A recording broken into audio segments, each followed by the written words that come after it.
राजनीति का महाभारत जीता। ये कहानी है एक लड़के की जिसने बॉलीवुड के सपने छोड़कर राजनीति का महाभारत जीता। आज हम बात करने वाले हैं चिराग पासवान की, एक ऐसे युवा नेता की जिसने अपने पिता रामविलास पासवान की विरासत को न सिर्फ संभाला बल्कि उसे नए मुकाम पर पहुंचाया। फिल्मों में असफलता मिली लेकिन राजनीति में उन्होंने ऐसा धमाका किया कि आज पूरा बिहार उनका दीवाना है। इंजीनियरिंग छोड़ी, फिल्मों में आए, मगर किस्मत ने लिखा था कुछ और। चिराग पासवान ने कभी कंप्यूटर साइंस पढ़ाई शुरू की लेकिन दिल तो एक्टिंग में लगा था। 2011 में उन्होंने मिले ना मिले हम फिल्म से डेब्यू किया, जहां उनकी हीरोइन थी खुद कंगना रनौत, लेकिन फिल्म फ्लॉप हो गई। फिर भी चिराग ने हार नहीं मानी, मगर किस्मत को कुछ और ही मंजूर था। जब बॉलीवुड ने दरवाजा बंद किया तो राजनीति ने खोला स्वागत का द्वार। 2014 में चिराग ने जमुई से चुनाव लड़ा और पहली बार सांसद बने। उन्होंने साबित कर दिया कि असली हीरो वो नहीं जो स्क्रीन पर छाए, बल्कि वो जो जनता के दिलों पर राज करे। 85,000 वोटों से जीत हुई। जमुई ने दिखाया ये लड़का कुछ खास है। दरअसल 2014 और 2019 में लगातार जीतकर चिराग ने साबित किया कि वे सिर्फ एक पासवान साहब के बेटे नहीं बल्कि खुद एक जननायक हैं। 2024 में हाजीपुर से जीतकर वे केंद्रीय मंत्री बने। ये सफर संघर्षों से भरा था। चिराग ने युवाओं के लिए चिराग का रोजगार जैसी पहल शुरू की, जिससे हजारों लोगों को नौकरी मिली। उनका मानना है बिहार तभी आगे बढ़ेगा जब यहाँ के युवाओं के हाथ में रोजगार हो। बिहार फर्स्ट, बिहारी फर्स्ट, और ये नारा उनकी पहचान बनी है। आपको बता दें, चिराग के पास करोड़ों की संपत्ति है लेकिन राजनीति में सादगी की मिसाल है। चिराग के पास 2.5 करोड़ की संपत्ति है, जिसमें पटना का बंगला, सोना और शेयर्स शामिल हैं। लेकिन वे हमेशा गरीबों और दलितों के हक की लड़ाई लड़ते रहते हैं। कोई भी सफर इतना आसान नहीं होता। उन्होंने भी चुनौतियां देखी और झेली, जैसे पार्टी में विद्रोह, परिवार से टकराव, फिर भी नहीं झुके।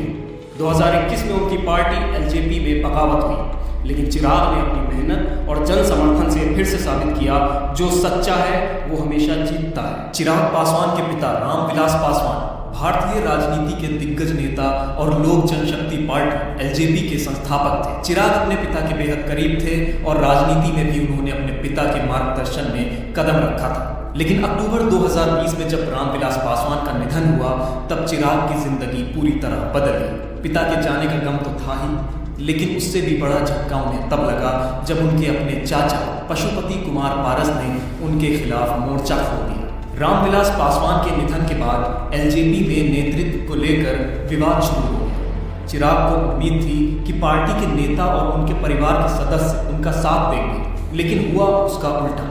उनके चाचा पशुपति पारस ने पार्टी के 5 सांसदों को अपने साथ मिलाकर चिराग के खिलाफ बगावत कर दी। चिराग को पार्टी के अध्यक्ष पद से हटा दिया गया और उन्हें पार्टी से बाहर का रास्ता दिखा दिया गया। ये सब चिराग के लिए किसी सदमे से कम नहीं था।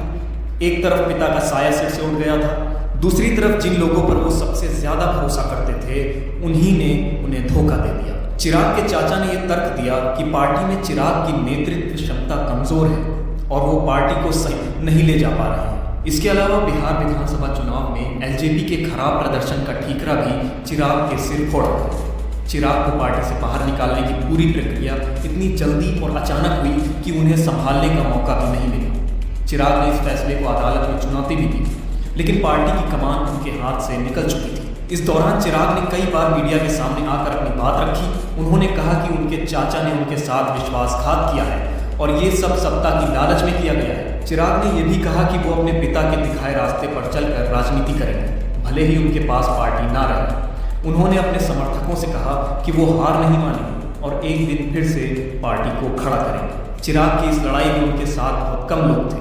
पार्टी के ज्यादातर नेता उनके चाचा के साथ चले गए थे, लेकिन चिराग ने हार नहीं मानी। उन्होंने अपने पिता की विरासत को बचाने के लिए अकेले ही संघर्ष किया।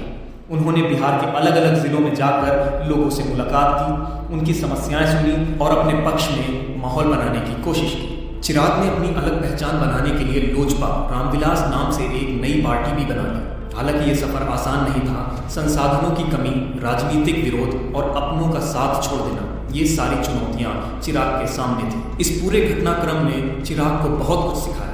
उन्होंने जाना कि राजनीति में रिश्ते और भावनाएं बहुत जल्दी बदल जाती हैं।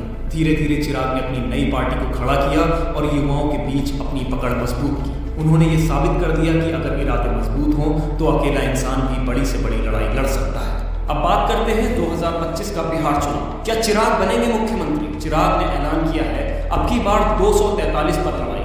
अब देखना ये होगा कि क्या वे नीतीश कुमार को टक्कर दे पाएंगे। क्या बिहार को मिलेगा एक नया युवा चेहरा? चिराग पासवान सिर्फ एक नाम नहीं, एक विचार है। वो कहते हैं मैं नहीं, हम, बिहार की जनता है जो बदलाव लाएगी। तो आपको क्या लगता है, क्या चिराग पासवान बिहार का भविष्य है? कमेंट में बताइए। अगर आपको ये वीडियो पसंद आया तो लाइक करें, शेयर करें।